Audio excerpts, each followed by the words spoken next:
Such fierce staff work. You wield grand might. Brave soul, why not use this might to aid my king's good deed?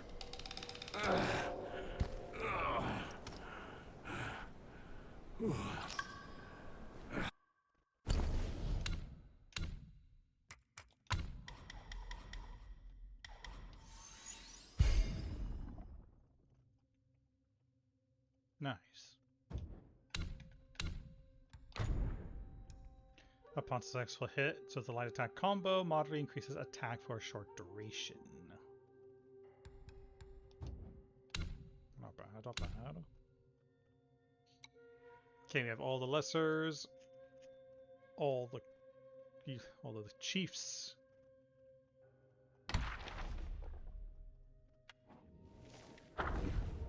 Tiger Vanguard.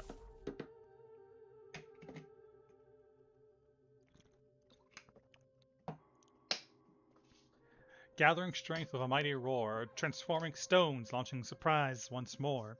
O old general with a heart so bold, a noble fighter, lost in the age of old.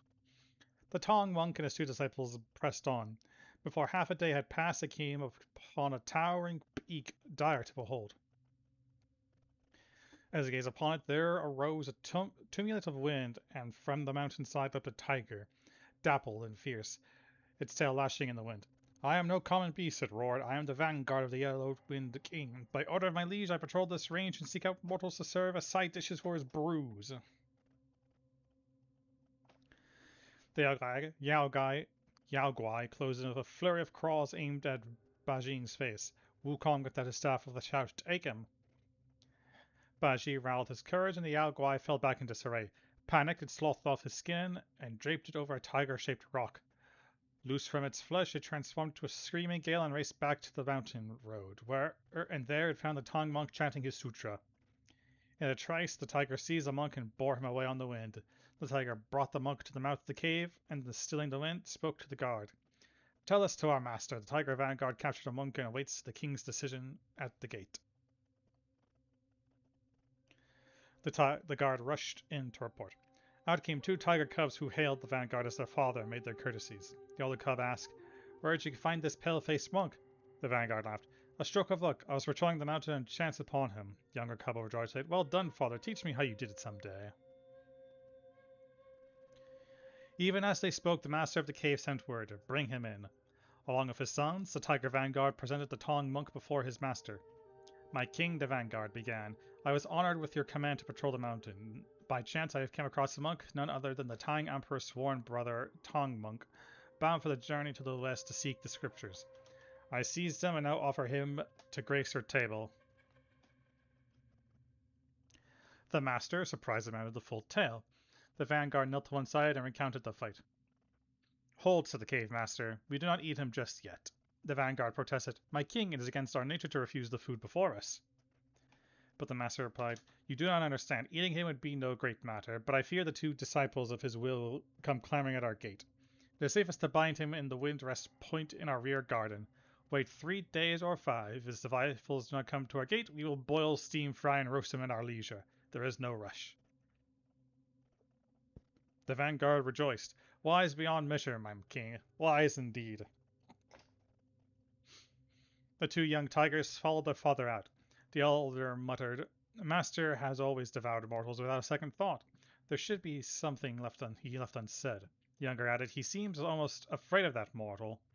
Their father snapped, "You know nothing of the powers of our master. Long seasons have I served him. How could he shrink before any other?" The brothers exchanged glances but said no more. Scarcely half a day had passed when the master sent for them again. It was Sun Wukong challenging upon their gate. The tiger vanguard requested to face him, but the master demurred. "I fear you cannot prevail against him. You may well be wounded, and you must not then impute blame onto me." The vanguard sons urged him to reconsider, but he paid them no need. "Rest assured, you wait only until I return." And then he didn't.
Not avoid this.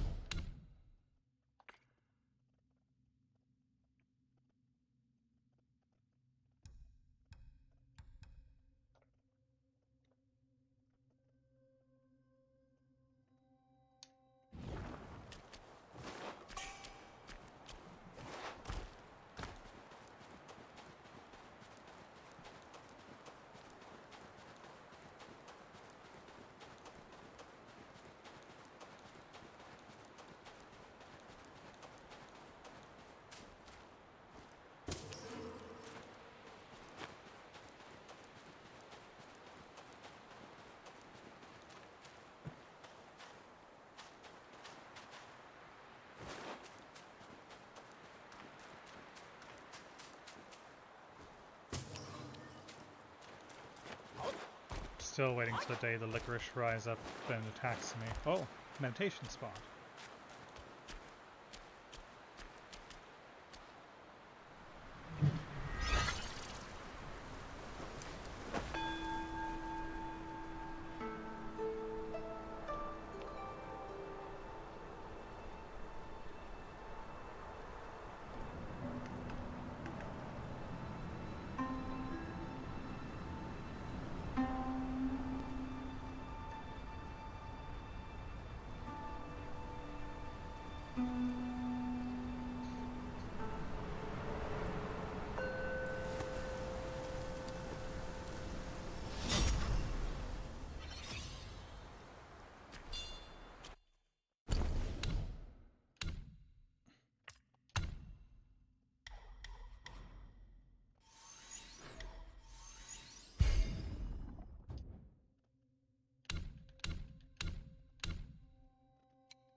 I don't think there's anything on this side, but you might as well check.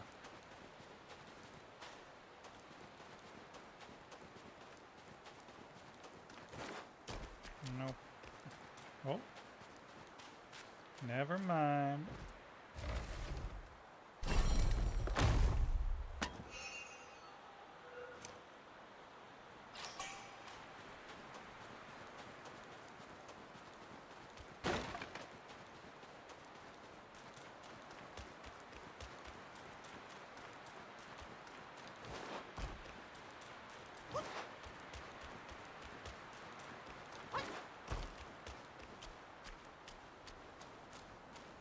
You bested my vanguard. Then you do indeed have skills. That Yao Guai must have some vessel that counters me. Even my Samadhi wind can't hurt it. There is only one way to draw out this Yao Guai. I'll sound the drums and it'll come forth. If you are willing, I ask you to seize its vessel at the right time. Then the Yao Guai will be mine.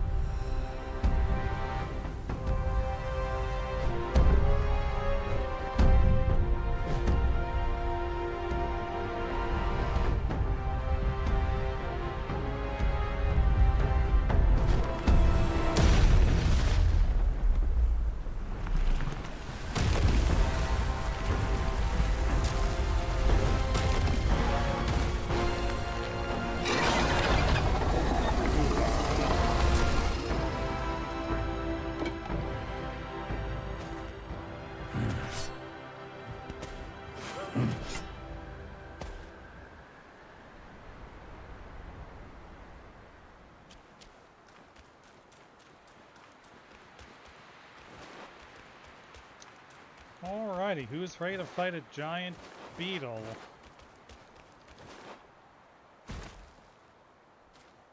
There's fall damage. What a dreadful time to learn of that.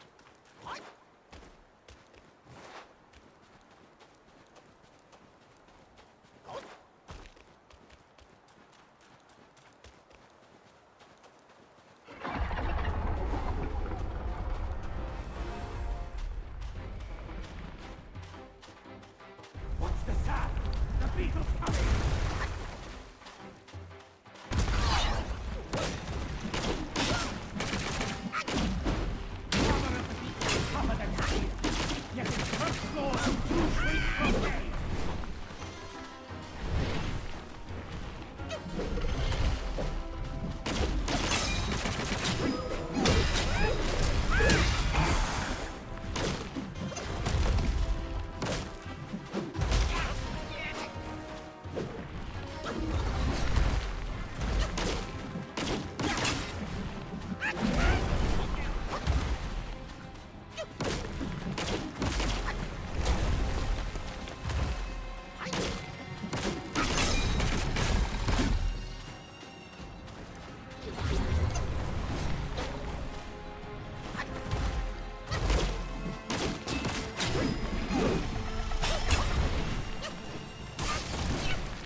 Dodge that, come on now. Fighting like a coward again? I will make you come out.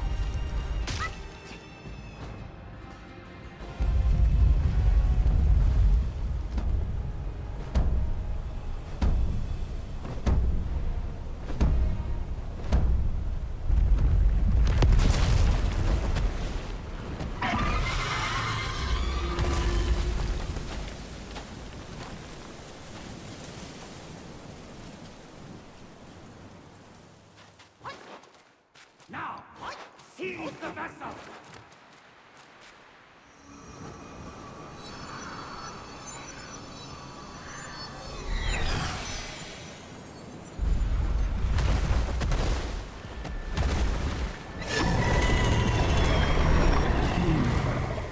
I'll join you!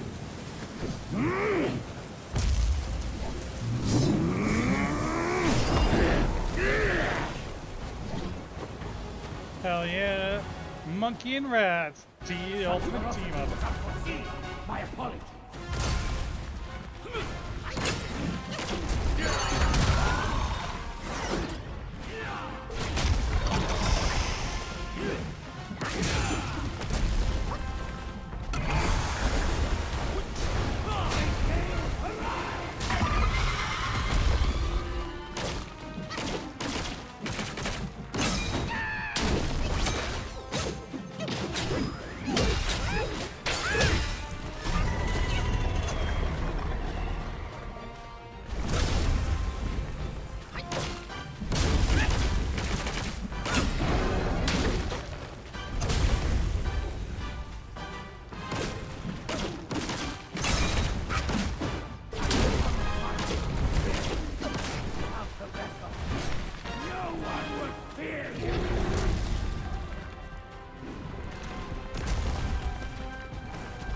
Do it now, young monkey!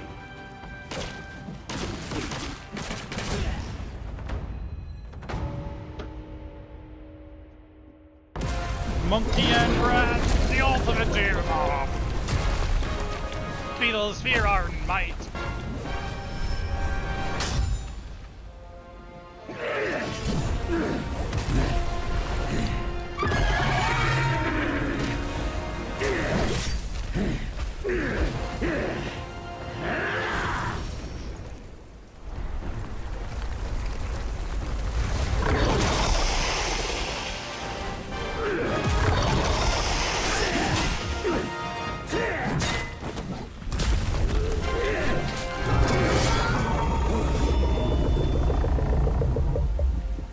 Damn.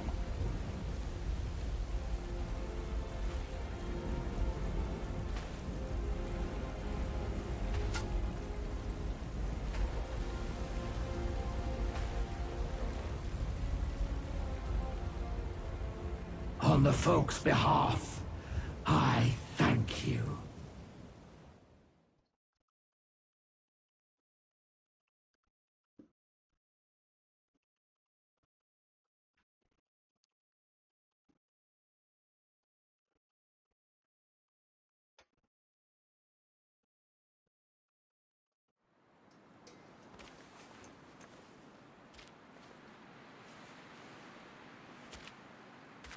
Well, that was a headache. Wind Tamer. I abide by the Buddha's decree, here to subdue the yellow wind Guai. Sky-piercing horn.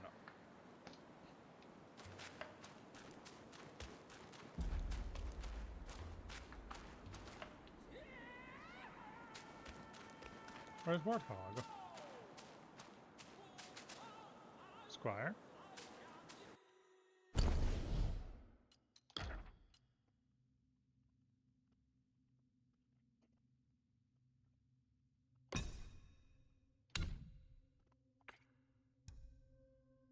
Into the earth it burrows, through sky pierces. The singular horn of the beetle bestows its kind ability to thrive anywhere. It can be used in crafting weapons.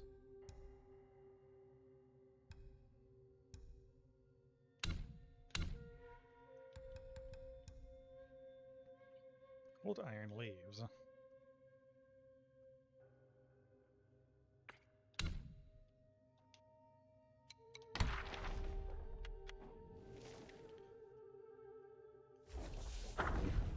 Bodhisattva Ling Engine. From emptiness desires arise, so bringing strife. From compassion lust grows, vast is life. Past joys turn to future regrets. Cleanse the heart, let go as the wind sets. The reason behind Bodhisattva's Lingjin's beheading was widely debated. Tygar Vanguard put it this way: how could we, mere followers, dare to discuss the master's affairs? However, I once heard my father mention that our master despised the Bodhisattva of some sort, their so-called master-disciple bond. Huh. To me, it was more about merely seeking protection from a Yao Guai. Being a Yao Guai, you gotta be pragmatic. Immortals and Buddhas don't show mercy, it's all about mutual benefit.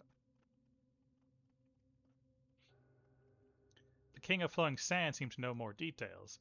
Years ago, when the Master helped my humble kingdom avert disasters, I caught a glimpse of that big beetle. It had a Buddha's head on its back, identical to the one Master beheaded. Alas, everyone in my kingdom turned into rats later. Master said it was a calamity he brought upon us and left with his followers. I know he didn't want to leave. He always wanted Yao Guais to live dignified lives. The second prince was terse. Master? Not bad. The Bodhisattva deserved it. The Matimba passing through sighed and said, "An oil-stealing rat climbs high if only someone sets up a ladder." The Yellow Wind Sage only had one comment about the matter. Those who bring disaster upon others will have disaster brought upon themselves, if not by me, then by someone else. And then the Yao Guai Wuban.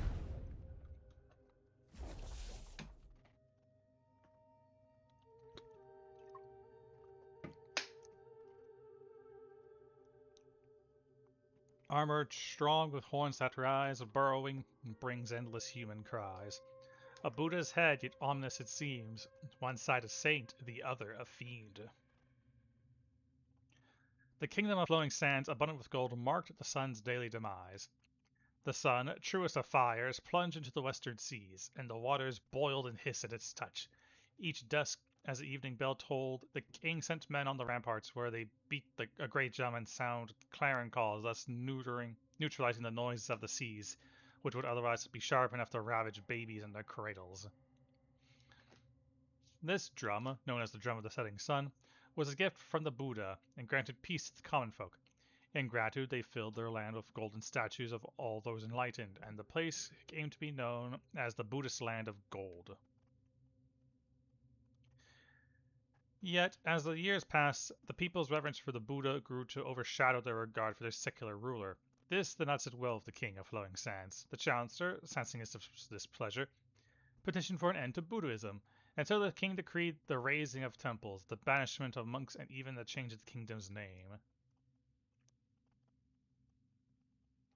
Not long after, at dusk when the great drum was struck, a monstrous insect erupted from the earth beyond the border. With terrible might it ravaged the humble villages, unleaving untold dead in its wake.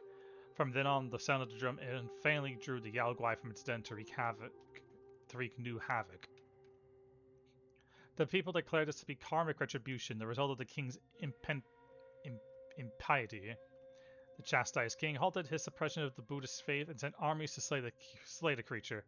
Yet what hope had mortal men to prevail against a foe so mighty and dreadful? After a bitter struggle, they could only manage to frighten it back to its lair.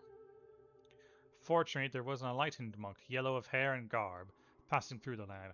This righteous soul could not bear to witness woe and injustice, and aided the armies in slaying the wicked insect. In gratitude, the king honored him with the title of royal sage, and the monk resided in the kingdom for several years. In time, the royal sage took his leave and resumed his wanderings. Word came that a Bodhisattva, well pleased by his worthy deed, had taken him as a disciple. He then founded his temple in the Yellow Wind Ridge. "See how the world favors virtue," the king often remarked.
I'll be right back.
All right.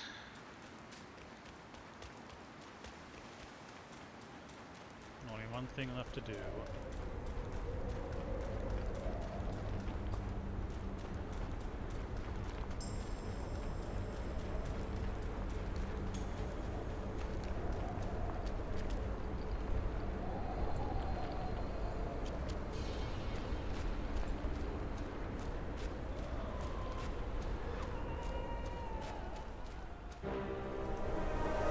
Besides every sage, a villain resides. Beneath every mountain, an abyss lies. Where disparities persist, bloodbaths may arise. I cannot escape, and nor can you!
You disciple, you're a fool. You stole her long spell and snatched the great sage's relic.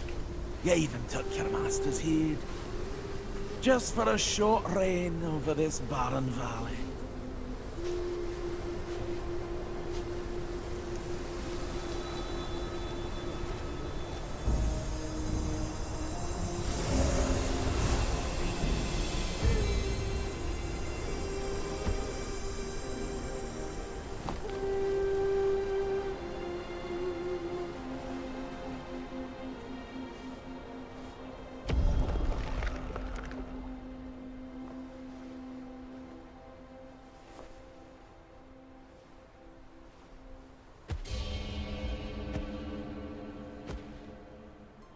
Amitabha.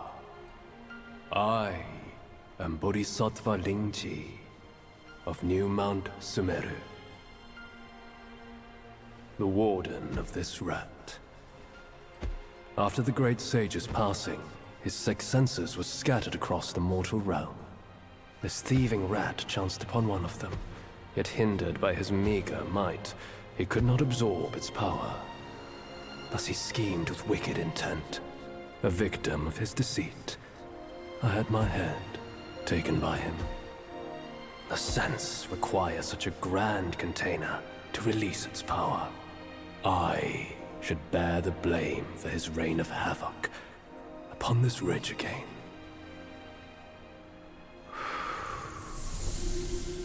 Through your valor and sagacity, order has been restored. You are the sole worthy one to keep it. Please, keep it secure in my stead.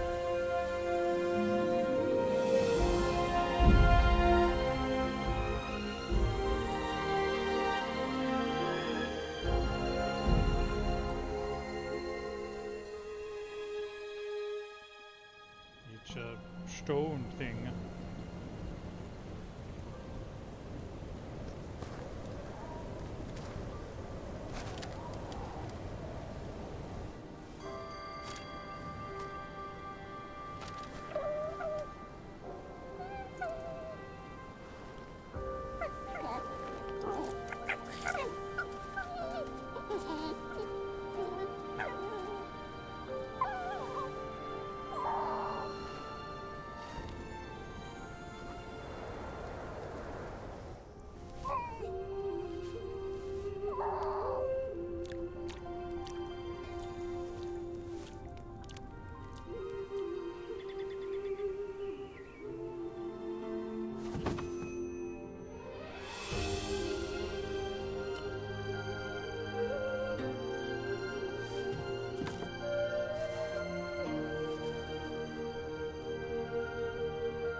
路上，烈日倒下了。 Well, that guy's an asshole. 周九一过来报 Men, beasts, Buddhas, Yaoguais. Each of them bears a distinct root from birth, superior and inferior. None should disturb what's decided. Am I right, Sun Wukong? Have one bad dream, then you kill a poor little fox. Should kick your motherfucking ass, mountain man. With the wind and sand you've endured here, did you reach the forgotten kingdom at the end of the land? Did you find the clash of stones and the fall of Tiger's acolyte? If you shut your ears and heed only your inner murmur, I fear the more you yearn for flawless endings, the further you'll stray from the path. Rats and cats, neither grasped their destiny, and yet neither admitted it. Listen closely, young one. Their complaints ride upon the wind. The booming years.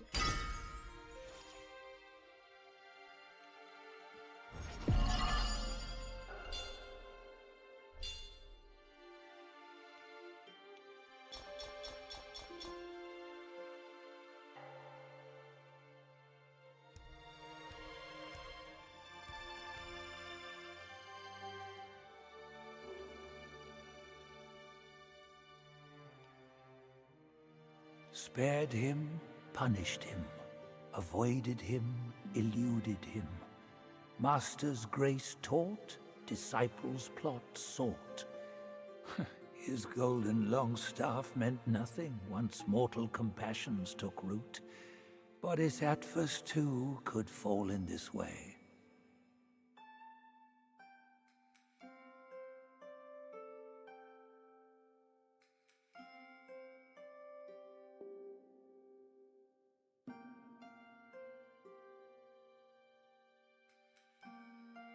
No wind wrought such destruction here.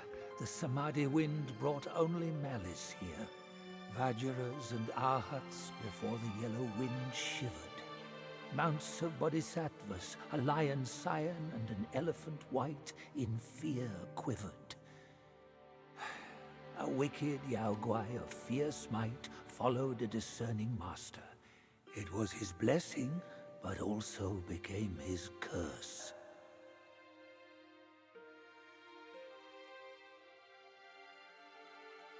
They say Yaoguais prey on men, yet men prey on men too, only more ruthlessly. A fair trade in that tiny well? How does it differ from the trades out in the world? They could have put their belief in anything, yet they chose a Yaoguai. Those who deny the rules must suffer the wrath. On a white deer or a green bull the celestial courtiers mount. On a cyan lion or a white elephant the bodhisattvas ride. This great beetle, too, could be someone's mount.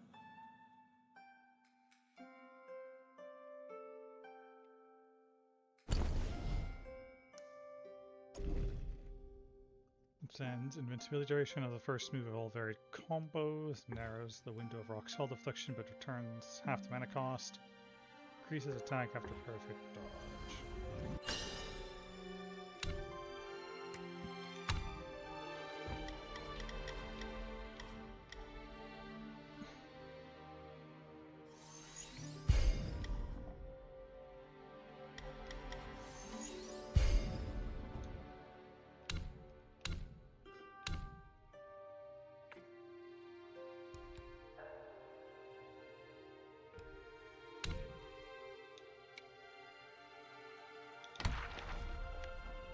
Yellow Wind Sage. Endless yellow winds, sand stretched afar. In the land once abundant, no homes there are. Half Gwai, half immortal, who can decide? Thief or sage, why would he mind? Firelight flickered over a table, laden with food and drink. The second prince of flowing sand, sitting on the table, gnawed on what might have been half a hunch with relish.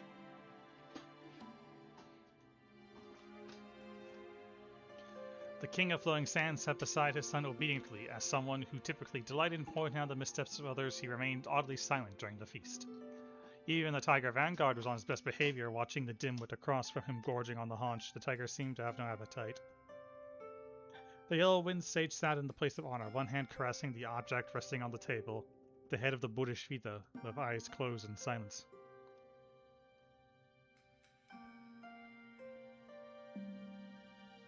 Pa, I need more. The sudden shout from the second prince set all hearts hammering. His pa, the king of flowing sands, got out and hissed, "Shut it!" And then he scrambled on his knees and pleaded for forgiveness. A trifle is all, the Yellowwind sage rested his hand on top the head of Lingji, then stood.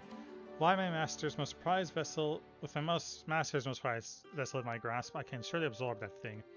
I mean to enter secluded meditation starting today. I have appeased those old rascals from above, yet it will be wise to remain discreet. If you're seeking seclusion, Master, Fawn, the king of flowing sands, my people and I would be honored to camp outside the cave and stand guard beside you. Beside me? The sage gazed at his master's head and rejected the offer immediately. No, you will move to the ridge. I will be setting the yellow wind formation. Let no one disturb me. If there is urgent news, Master, how shall we bear it on to you? The king cried out.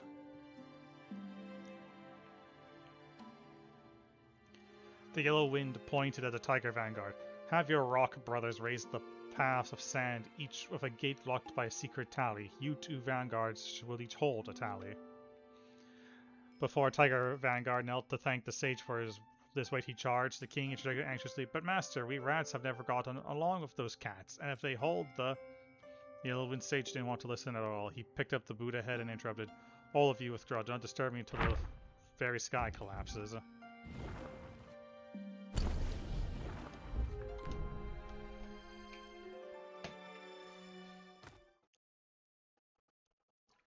Chapter 3, White Snow, Ice Cold.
Now there's no need for us to have the fight.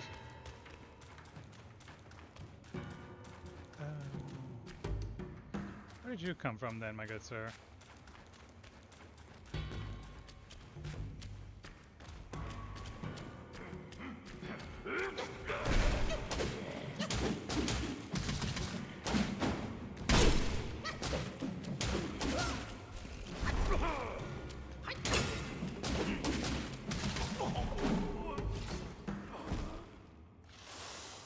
Well, with that, everyone, that's where I'll be ending it for today. End of chapter 2 seems like a good place to hold off. That means we can start chapter 3 on Monday, all nice, bright-eyed, and bushy-tailed. So, until then, good day and goodbye.